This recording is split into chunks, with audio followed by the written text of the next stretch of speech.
अस्सलाम वालेकुम। यार आपको एक बात बतानी है, इसका मैंने नाम सुना था, ये चेरी टीगो। टू बी ऑनेस्ट मैंने इसके बारे में कुछ भी नहीं स्टडी किया। मैंने इसको बहुत हल्का लिया हुआ था और लेकिन गाड़ी इसी ने भाई ने बनाया रिव्यू सारा, इसी ने जो भी है बताया। मैंने किधर आके फर्स्ट टाइम देखी ना कि मैंने यूट्यूब पे देखी है गाड़ी। वैसे यार बात जो है वो ये है कि एसयूवीज़ की पाकिस्तान में हो रही है बारिश, तो चेरी वाले भी पीछे तो नहीं रहेंगे ना। बहुत ज़्यादा हो गई है, मेरी शक्ल है बहुत ज़्यादा हो गई, बैटरी बहुत ज़्यादा गाड़ियाँ हो गई हैं। तो स्पेशली क्योंकि यार दूसरी प्राइस में अगर आपको सेडान प्राइस में अब तो भाई सिविक मिल रही है भाई, सिविक भी इनसे महंगी है। 200 और मिल जाती है तो फिर जाहिर बात है लोगों ने इधर ही आना है। ऑब्वियसली शोर बहुत ज़्यादा है। तो रिव्यू को जो है वो हम स्टार्ट करते हैं। तो ये चेरी की टीगो 8 प्रो जो कि अभी रिसेंटली लॉन्च हुई है। इसके अंदर 1.6 लीटर GDI इंजन इसके अंदर आता है, जो कि अराउंड 194 हॉर्स पावर और 290 newton metres of torque produce करता है। सबसे पहले इसके एक्सटीरियर की बात करते हैं। एक्सटीरियर में जो है वो हुड के ऊपर बिल्कुल सिंपल सा इसका डिज़ाइन है, और अगर हम हुड को ओपन करेंगे तो आप इसको देख सकते हैं कि इसके अंदर हाइड्रोलिक जो है वो सिस्टम लगा हुआ है, जो कि इजीली ओपन हो जाता है। और एक और चीज़ जो मेंशन करने वाली है कि इसके अंदर साउंड डैम्पिंग है, और ये इंजन आप देख सकते हैं कि टोटली कवर्ड है। एक तो डस्ट से ये बचाएगा, और दूसरा जो है इसके अंदर आप देख सकते हैं कि इसके साउंड की जो है इंसुलेशन भी हो जाएगी। बाकी अगर हम इसके एक्सटीरियर की मज़ीद बात करें तो इसकी जो ग्रिल है वो आप देख सकते हैं कि बड़ी फ्यूचरिस्टिक डिज़ाइन की है, और एक बहुत ही डिफरेंट सा स्टाइल बना हुआ है, जिसके सेंटर के अंदर क्रोम के साथ जो है वो चेरी का लोगो है। और उसके नीचे अगर हम देखें तो इसकी आउटलाइन जो है वो भी क्रोम के साथ इन्होंने दी हुई है, और एक बड़ा डिफरेंट सी लुक दे रहा है। थोड़ी थोड़ी मुझे ग्लोरी 580 प्रो वाली इसके अंदर फीलिंग आ रही है, बट इन्होंने अपना एक स्टाइल बनाया हुआ है।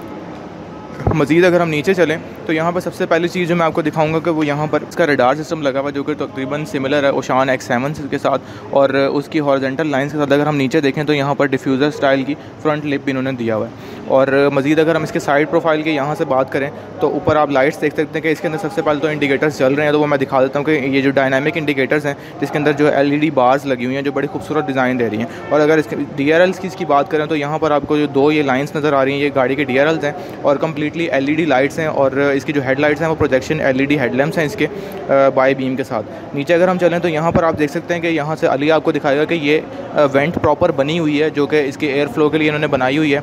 और उसकी जो आउटलाइन है वो आप देख सकते हैं कि यहाँ पर पियानो ब्लैक के साथ और क्रोम की फिनिश के साथ है। ये ऐसे लग रहा है जैसे यहाँ पर लाइट हो, लेकिन यहाँ पर कोई लाइट नहीं दी गई, ना ही यहाँ पर कोई फॉग लाइट है। इसकी साइड प्रोफाइल की तरफ चलते हैं। साइड प्रोफाइल में बड़े इसके खूबसूरत डिज़ाइन के 2 टोन डिज़ाइन के जो हैं वो इसके रिम्स हैं, जिसका साइज़ जो है वो 18 का है। और अगर हम टायर साइज़ की बात करें तो 235/55 जो है इसका टायर साइज़ है, और कूपर कंपनी के जो है इन्होंने टायर्स यहाँ पे दिए हैं। और अगर हम इसके साइड प्रोफाइल में मज़ीद आगे देखें तो जो मैंने इंजन की बात की GDI इंजन जो है वो यहाँ पर इन्होंने इसकी बैजिंग दे दी है। और इसके साइड व्यू मिरर्स की बात करते हैं, उसके अंदर आप देख सकते हैं कि इसके अंदर जो है LED जो है वो लाइट्स दी गई हैं, इंडिकेटर। उसके नीचे दोनों साइडों पे जो है 360 कैम के लिए यहाँ पर इन्होंने कैमरा भी दिया हुआ है, और इसके अंदर जो है वो ब्लाइंड स्पॉट मॉनिटरिंग भी मौजूद है। अगर आपको अली इस साइड से दिखाएगा तो यहाँ पर LED लाइट्स है वो आपको अंदर भी नज़र आएगी, जो कि हमने ओशान X7 के अंदर भी देखा था। और अगर हम इसके डोर हैंडल्स की बात करें तो इसके बॉडी कलर्स का डोर हैंडल है, जिसके अंदर स्मार्ट एंट्री का भी फीचर मौजूद है। अगर हम इसके ऊपर से बात करें, इसके जो साइड प्रोफाइल है उसके अंदर आप देख सकते हैं कि यहाँ पर जो है वो क्रोम की इन्होंने आउटलाइन दी है, जो कि यहाँ आके नीचे से ख़त्म हो जाती है, और ऊपर से जो है वो यहाँ पर इन्होंने इस तरह डिज़ाइन दिया हुआ है। और एक और चीज़ जो इसके अंदर मेंशन करने वाली है वो यहाँ पर आपको रूफ रैक भी मिल जाता है। और अगर हम इसकी साइड प्रोफाइल में मज़ीद देखें तो इसकी जो है वो प्रोमिनेंट इसकी लाइंस जो कैरेक्टर लाइंस है वो ऊपर से एक तो यहाँ जा रही है, दूसरी ये है, और जो नीचे वहाँ पे आप देख सकते हैं कि इसकी एक लाइन यहाँ से कट्स ये वाला है, और दूसरा यहाँ पे इन्होंने क्रोम के साथ जो है वो इसकी आउटलुक जो है वो प्रोमिनेंट की है। और बैक की तरफ चलते हैं। बैक में आप देख सकते हैं कि जो इसकी लाइट्स हैं वो बैक वाली भी डायनामिक लाइट्स हैं इसकी। ये आप इंडिकेटर देख सकते हैं कि इस तरह मूव कर रहा है, और इसके अंदर जो है वो लावा और सिंपल LED का कॉम्बिनेशन दिया है। यहाँ से जो लाइट जलती है वो लावा LEDs हैं, और अंदर जो लाइट है वो जो कन्वेंशनल एक LED स्टाइल है वो यहाँ पर दिया गया है। उसी के साथ अगर हम ऊपर की बात करें तो ट्रंक इंटीग्रेटेड स्पॉयलर है, जिसके अंदर एक बड़ा सा जो है हाई माउंट ब्रेक लैंप दिया गया है। उसके नीचे अगर हम देखें तो वाइपर भी दिया हुआ है इन्होंने, और उसके साथ ही चेरी का यहाँ पे जो है वो बैजिंग हमें यहाँ मिल जाती है गाड़ी के अंदर। बैक व्यू कैमरा भी है गाड़ी के अंदर, और वैसे तो 360 कैम है तो बैक व्यू तो होना ही चाहिए था। उसके साथ अगर हम नीचे देखें तो उस साइड पे आपको जो बैजिंग नज़र आएगी 290T की, ये इसका टॉर्क फिगर है जो कि इन्होंने यहाँ पे मेंशन किया हुआ है। और उसके साथ ही अगर हम नीचे देखें तो गाड़ी में दोनों साइडों पे जो है ये रिफ्लेक्टर्स मौजूद हैं, और फ्रंट पे नहीं थे लेकिन बैक के ऊपर जो है यहाँ पे आपको पार्किंग सेंसर्स जो हैं वो मिल रहे हैं। और उसके नीचे अगर चलें तो डिफ्यूज़र स्टाइल का जो है रेयर बम्पर है, जिसके अंदर यहाँ पर जो है वो मेश स्टाइल की इन्होंने हनी कॉम स्टाइल जो होता है वो इन्होंने यहाँ पे एक आउटलाइन दी है। और उसके साथ जो एक अच्छी चीज़ है मेंशन करने वाली वो ये है कि इसके एग्जॉस्ट हैं वो फेक नहीं है, इसके एग्जॉस्ट हैं दोनों वर्किंग एग्जॉस्ट हैं। और यहाँ पे जो है हम लोग इसके एक्सटीरियर के लुक को ख़त्म करते हैं। अब चलते हैं इंटीरियर की तरफ और इंटीरियर में देखते हैं क्या क्या ऑप्शन हैं। ओके, तो अब हम लोग चलते हैं गाड़ी के इंटीरियर की तरफ। और इंटीरियर में जाने से पहले गाड़ी की दिखा देता हूँ। की के अंदर जो है वो आप सबसे पहले तो देखें इसकी बैक साइड पे यहाँ पे चेरी का लोगो है, साइड पे क्रोम की गार्निशिंग है। इसमें ऑप्शन जो हैं वो लॉक, अनलॉक, ट्रंक ओपनर और इवन गाड़ी के स्टार्ट का भी बटन है। ये प्रेस करे रखेंगे तो गाड़ी जो है वो ऑटोमेटिकली स्टार्ट हो जाएगी, गाड़ी में बैठने की ज़रूरत नहीं है। उसके साथ गाड़ी में स्मार्ट एंट्री है, यहाँ पर सिर्फ हाथ डालूंगा और रिट्रैक्टेबल मिरर्स ओपन हो जाएंगे, गाड़ी अनलॉक हो जाएगी। और अंदर चलते हैं गाड़ी के।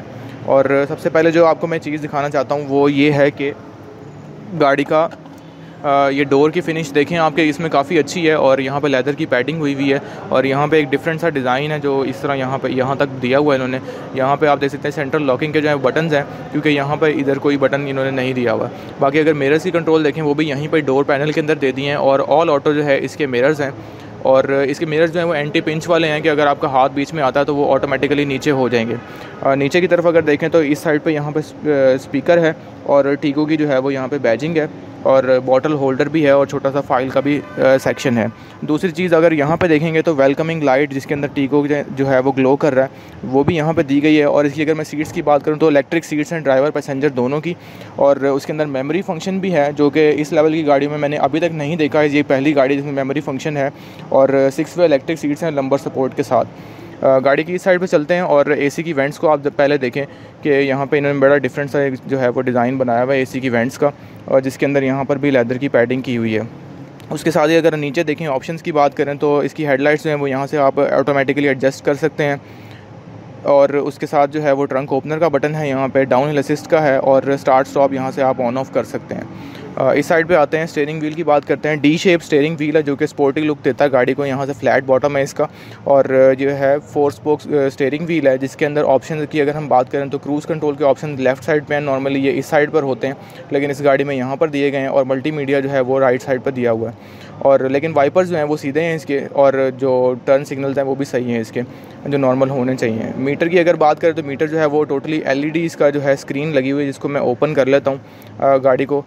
तो यहाँ पे आप बड़ा खूबसूरत एक एनिमेशन के साथ जो है इसका मीटर ऑन हुआ है और उसके अंदर टन्स ऑफ ऑप्शंस हैं जो आप देख सकते हैं कि अभी आप देखें कि गाड़ी सेंटर में जो बनी हुई है उसके अंदर डोर भी ओपन है, नीचे जो है वो पार्किंग में लगी हुई है तो यहाँ पे गियर की इन्फॉर्मेशन भी आ रही है।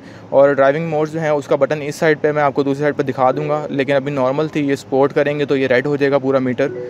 और इको भी है, उसके साथ ही नॉर्मल मोड भी है।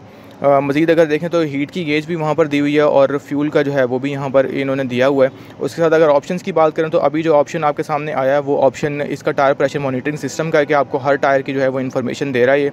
उसके साथ अगर हम लेफ़्ट पे करेंगे यहाँ स्टीयरिंग व्हील के साथ, इधर से मैं कर रहा हूँ तो यहाँ पर आपको एडैस के फंक्शन मिल जाते हैं जो कि इसकी ड्राइविंग एसेसिबिलिटी है, जिसको अगर हम देखें तो जो हमने आपको फ्रंट पर दिखाया था इसका रेडार, उसके साथ ये चलता है कि इसका अडेप्टिव क्रूज़ भी है, इसके अंदर ऑटो ब्रेकिंग भी है और इस तरह के जितने भी फीचर्स हैं वो यहाँ पर दिए हुए हैं। यहाँ पे ट्रिप की इन्फॉर्मेशन है और back to where we started.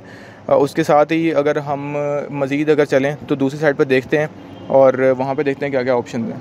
Okay, तो अब हम गाड़ी की इस साइड पे आ गए हैं। इस साइड पे सबसे पहले जो मैं आपको स्टीयरिंग व्हील दिखाता हूँ। स्टीयरिंग व्हील जो है वो इसका टिल्ट एंड टेलीस्कोपिक है, ये मैंने अपनी तरफ किया है और नीचे भी चला जाता है ये, तो टिल्ट एंड टेलीस्कोपिक इसका स्टीयरिंग व्हील है। दूसरा अगर हम इसके डैशबोर्ड की बात करें तो डिज़ाइन जो आप देख सकते हैं इसका बड़ा खूबसूरत और डिफरेंट स्टाइल का तो नहीं है खैर, लेकिन बिल्कुल जैसे SUVs आजकल आ रही हैं उस तरह का ही है, चंगान से रिलेटेड कह सकते हैं इसको। और दूसरा अगर हम ऊपर से स्टार्ट करें तो इसकी जो है वो LCD है यहाँ पर दी हुई जो कि फ्लोटिंग स्टाइल की है, जिसको हम यहाँ से स्टीयरिंग व्हील के थ्रू भी कंट्रोल कर सकते हैं। और इसके टच को भी हम देख लेते हैं कि कितना रिस्पॉन्सिव है, तो उस हिसाब से मेरे ख्याल से ये सही आ रहा है। यहाँ से आप जो है वो सारी चीज़ें इसकी कंट्रोल कर सकते हैं। व्हीकल सेटिंग में अगर आप जाएंगे तो यहाँ पर आपको सारी चीज़ें मिल जाएंगी। क्लस्टर को भी सेट कर सकते हैं। इसकी जो एम्बियंट लाइटिंग है जो कि आपको अली दिखाएगा, यहाँ पर भी दी हुई है, डोर्स में भी है और मतलब इस साइड पर भी दी हुई है, तो एक अच्छी चीज़ है। इसमें यहाँ पे आप एम्बियंट लाइटिंग की जो है वो भी चेंज कर सकते हैं, सेटिंग वगैरह हर चीज़। और इसकी जो इंटेलिजेंट की जो है उसको भी आप चेंज कर सकते हैं और मज़ीद फंक्शन जो है आप एक्सप्लोर कर सकते हैं। इसको घंटों हम दे दें तो ये चलता ही रहेगा। सेकेंडली अगर हम नीचे चलें तो यहाँ पर इसके AC के वेंट्स हैं, 2 इस साइड पर दिए हुए हैं। उसी के साथ अगर आप देखेंगे तो इंटीग्रेट किया हुआ है उन्होंने डिज़ाइन के अंदर ही स्टार्ट स्टॉप का बटन। और उसके नीचे अगर हम चलें तो यहाँ पर आपको जो है फ़िज़िकल बटन्स भी दिए हुए हैं LCD को कंट्रोल करने के लिए, कि अगर मैं यहाँ से होम पे जाता हूँ तो ऊपर होम हो जाएगा, और अगर हम यहाँ से वॉइस कंट्रोल करना चाहें वो भी कर सकते हैं। और इसके साथ ही ड्राइविंग मोड से मैं वहाँ पे सेट कर रहा था, वो यहाँ से आप कर सकते हैं कि हम जैसे ही हम चेंज करेंगे तो वहाँ पर जो है उसके अंदर ड्राइविंग मोड्स चेंज हो रहे हैं। और इसके अंदर एक एडिशनल चीज़ जो है वो तीसरी LCD है, जो कि इस कैटेगरी की किसी गाड़ी के अंदर आज तक नहीं आई है, जो पाकिस्तान में लॉन्च हुई है ऑब्वियसली। उसमें आप देख सकते हैं कि यहाँ पे अगर मैं ऑटो का बटन सेलेक्ट करता हूँ, टच करता हूँ, तो यहाँ पे आपको जो है वो सारी चीज़ें जो है ऑटो के साथ आप देख सकते हैं कि ऑटोमेटिकली ये ऊपर हो रही है, इसकी फ़ैन की स्पीड। उसके साथ ही अगर हमने इसको ऑफ़ करना हो तो यहाँ से सेंटर जो है ऑफ़ कर सकते हैं। मज़ीद इसकी डिटेल्स में नहीं जाएंगे। फ़िज़िकल बटन्स भी दिए हुए हैं यहाँ से फ़ैन की स्पीड को कंट्रोल करने के लिए, जिनको नहीं पसंद LCD उनके लिए। और अगर हम गेयर सेलेक्टर की बात करें तो गेयर सेलेक्टर भी एक थोड़ा सा डिफरेंट स्टाइल का है, जिसके ऊपर जो है बटन दिया हुआ है पार्किंग का। बाकी रिवर्स और इसको मैनुअल मोड के अंदर भी हम कर सकते हैं। साथ इसके ट्रांसमिशन की भी बात करते हैं। इसके अंदर जो है वो DCT transmission, dual clutch transmission जो होती है वो आती है, और 7 स्पीड इसके अंदर जो है वो गियर्स हैं। और उसके नीचे अगर चलें तो ये पैनल थोड़ा सा एम्प्टी मुझे फ़ील हो रहा है। अगर होता यहाँ पे ये वाले जो बटन हैं यहाँ पर दे देते तो बेहतर होता, क्योंकि ये बिल्कुल ही खाली फ़ील हो रहा है। यहाँ पे कुछ ना कुछ होना चाहिए था, लेकिन इनका डिज़ाइन उन्होंने दिया हुआ है कि पियानो ब्लैक फिनिश के साथ है। और अगर हम इसके यहाँ पे बटन की बात करें तो इसकी जो पार्किंग ब्रेक है वो यहाँ से लगा सकते हैं, ऑटो पार्किंग ब्रेक भी है। और यहाँ पे जो है वॉलेट रखने की कोई जगह यहाँ पे इन्होंने दी हुई है। उसके साथ ही 2 कप होल्डर हैं जिसके अंदर मैंने की रखी हुई है, कि यहाँ पे भी रख सकते हैं। और इसका अगर हम इसको ओपन करें सेंटर कंसोल को, तो उसके अंदर आपको जो है USB पोर्ट नज़र आ रही है 2, और उसके साथ जो है डिसेंट स्पेस है। एक चीज़ जो मैंने दिखाना भूल गया था वो इस साइड पर है, जो कि अगर आप नीचे देखें तो यहाँ पर इन्होंने जो है वायरलेस चार्जिंग का जो है फ़ीचर दे दिया है, जो कि अगर ऊपर होता तो ज़्यादा बेहतर होता। यहाँ पे आपको घुस के जो है इस तरह अपना फ़ोन यहाँ पे रख के वायरलेसली चार्ज कर सकते हैं।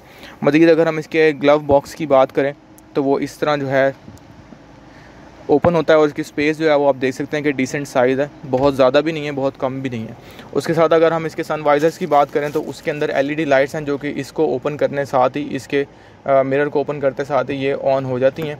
और LED लाइट्स की अगर हम बात कर ही रहे हैं तो कैबिन लाइट्स जो हैं वो भी सारी LED वाली दी हुई हैं। उसके साथ ही गाड़ी के अंदर जो है वो पैनोरामिक सनरूफ़ है, जिसको यहाँ से आप 1 टच करके ओपन कर सकते हैं। ये मैंने 1 टच किया और आप देख रहे हैं कि गाड़ी जो है वो सनरूफ़ ओपन कर रही है, ठीक है। और इसके अगर हम बैक व्यू मिरर की बात करें तो वो भी जो है ऑटो डिमिंग वाला, यहाँ पे आप देख सकते हैं फ़िज़िकल कोई चीज़ नहीं है। तो इसके अगर हम मज़ीद आगे चलें तो इसके जो स्पीकर्स हैं यहाँ पे आपको ट्विटर के अंदर मेंशन किया हुआ नज़र आ रहा होगा। इसके अंदर 8 स्पीकर्स लगे हुए हैं, जो कि सोनी कंपनी के हैं। तो साउंड सिस्टम जो है वो इसका बेहतरीन है। और उसके साथ ही यहाँ के फ्रंट के फ़ीचर्स की जो बात है वो हम ख़त्म करते हैं, बैक पे चलते हैं और देखते हैं क्या सीन है। ओके, तो अब हम लोग गाड़ी की बैक सीट्स की तरफ आ गए हैं। और सबसे पहले चीज़, बैक सीट में हमेशा मैं आपको लेग रूम दिखाता हूँ। मैंने ये फुल पीछे की हुई है सीट, और रिक्लाइन बहुत ज़्यादा नहीं की हुई, लेकिन आप लेग रूम देख सकते हैं कि बहुत ज़्यादा है इस लेवल की गाड़ी के हिसाब से। और क्योंकि ये 7 सीटर है तो लेकिन फिर भी इसकी जो है यहाँ पे फ्रंट वाली जो सीट्स हैं उसके अंदर काफ़ी ज़्यादा लेग रूम है। और हेड रूम की हम बात कर ही नहीं सकते, क्योंकि गाड़ी की हाइट जो है वो अच्छी खासी है, तो हेड रूम भी अच्छा खासा मिल रहा है। उसके साथ ही अगर हम इस साइड पर देखें तो LED रीडिंग लाइट्स हैं गाड़ी के अंदर। यहाँ पर हैंडल और हैंगर भी दिया हुआ है। और सीट्स के अंदर अगर हम देखें तो यहाँ पे पाउच भी है। और अगर हम डोर्स की बात करें तो डोर्स का डिज़ाइन बिल्कुल सिमिलर है फ्रंट की तरह। अगर हम सेंटर की बात करें तो सेंटर के अंदर आप देख सकते हैं कि यहाँ पर AC के 2 वेंट्स भी हैं, जिसके ऊपर टीगो की जो है वो बैजिंग भी दी हुई है। और नीचे अगर हम देखेंगे तो एक सिंगल जो है वो USB पोर्ट है, और नीचे कुछ स्पेस है। नीचे की बात मैं कर ही रहा हूँ तो यहाँ पर आप देख सकते हैं कि सेंटर में बैठने वाला जो बहुत ईजीली बैठेगा, क्योंकि यहाँ पर बम्प तकरीबन है ही नहीं है। और स्पेस आप देख सकते हैं आपके सामने है। और सेंटर की अगर यहाँ से बात करें तो सेंटर के अंदर जो है वो आर्म रेस्ट के साथ 2 कप होल्डर्स भी दिए हुए हैं, जिनका साइज़ जो है वो थोड़ा सा मुझे ऊंचा लग रहा है। ये पता नहीं क्यों, थोड़ा सा नीचे होना चाहिए था इसको। बाकी उसके साथ ही हम लोग इसकी बैक सीट्स की तरफ चलते हैं। पीछे भी जो सीट्स हैं वहाँ पर आपको ट्रंक में दिखाता हूँ कि किस तरह एंट्री एग्ज़िट होती है उसकी। तो अभी चलते हैं पीछे। तो अब गाड़ी की हम ट्रंक की तरफ चलते हैं। और ट्रंक में जाने से पहले सबसे पहले मैं जो आपको चीज़ दिखाना भूल गया था वो गाड़ी का कलर है। कलर जो है वो गाड़ी का आप देख सकते हैं कि कैमरे के अंदर शायद ब्लैक नज़र आ रहा हो, लेकिन ये ब्लैक नहीं है, ये एक्चुअली चेरी कलर है, जो कि ओरिजिनल चेरी का कलर होता है। तो ये एक बहुत खूबसूरत रंग जो है वो आपको नज़र आता है। उसके साथ गाड़ी के ट्रंक में चलते हैं। यहाँ पर अगर आप बटन देखेंगे तो उसको मैं प्रेस करूँगा तो ईज़िली गाड़ी जो है वो ऑटो बूट के साथ ये ट्रंक अपनी ओपन कर लेगी। उसके साथ ही यहाँ पर अगर आप देखेंगे तो बटन है गाड़ी के अंदर, जो कि ट्रंक को क्लोज़ करने के लिए भी यूज़ हो सकता है। एक और चीज़ जो मेंशन करनी है, गाड़ी के यहाँ पर सेंसर्स लगे हुए हैं। अगर हम ट्रंक क्लोज़ करते हैं और खुदा ना खास्ता कोई बीच में आ जाता है तो आप देख सकते हैं कि मेरा हाथ हल्का सा टच हुआ है और ये वापस ऊपर चली गई है, जो कि एक सेफ्टी फ़ीचर है। उसके साथ गाड़ी की अगर ट्रंक स्पेस की बात करें तो ट्रंक स्पेस आप देख सकते हैं कि गाड़ी के अंदर 7 सीट्स हैं, तो वो सीट्स भी मैं यहाँ से ऊपर कर लेता हूँ और आप देख सकते हैं कि सीट्स भी बैक पे दी हुई हैं। उसके साथ अगर हम इसको सीट्स को बंद कर दें तो ट्रंक स्पेस जो है वो अच्छी खासी यूटिलाइज़ हो सकती है और इसको ईज़िली जो है यहाँ से हम क्लोज़ कर सकते हैं।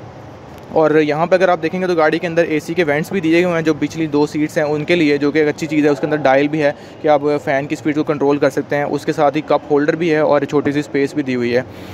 उसके साथ अगर हम इस जगह पर देखेंगे तो यहाँ पर जो है वो टूल्स जो हैं, गाड़ी के अंदर टूल्स जो हैं वो दिए हुए हैं, जैक रॉड वगैरह जो होता है। और इसका स्पेयर व्हील जो है वो गाड़ी के निचली वाली जगह पर होता है।